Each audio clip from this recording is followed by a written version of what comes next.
I'm Takashi Yanai. I'm an architect. This house is in Mar Vista, which is a neighborhood of Los Angeles. It's not far from the ocean. I wanted the house to be able to frame and curate particular views of the landscape.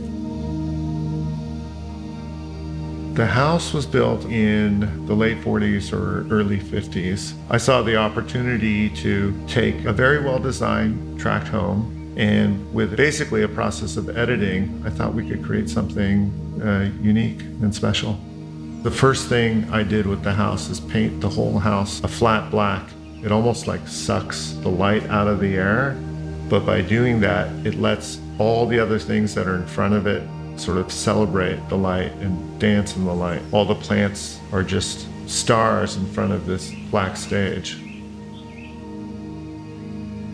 Japanese architecture is not about the spaces themselves. The spaces become vehicles for appreciating nature. We didn't add a single square foot. We actually reduced the number of rooms because the kitchen was more enclosed. It was about reducing those barriers and creating more of a sense of flow. When it comes to the materials of the house, they're very humble. For the wood walls, it is just exterior grade plywood. That bench there is a repurposed log. There's an outfit called Angel City Lumber. So they're great. They'll come and remove trees, but instead of like chipping them or getting rid of them, they repurpose them. I'm a partner at EYRC Architects. The relationship between interior space and exterior space is fundamental in our work. It's part of modernism in California, and we see ourselves firmly embedded in that legacy. I, in particular, love working with residential clients, and that's my area of focus.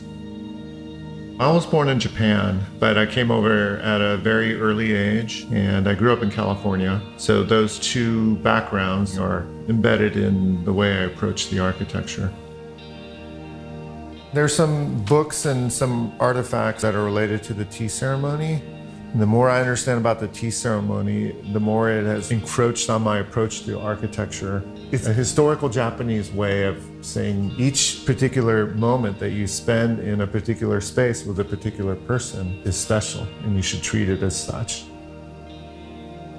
Yeah, I always tell my clients that a house should be a portrait of them, and I think that comes from my own approach in this house. As far as the furniture goes, I always feel a need to have this very deeply personal connection between the objects in the house and myself.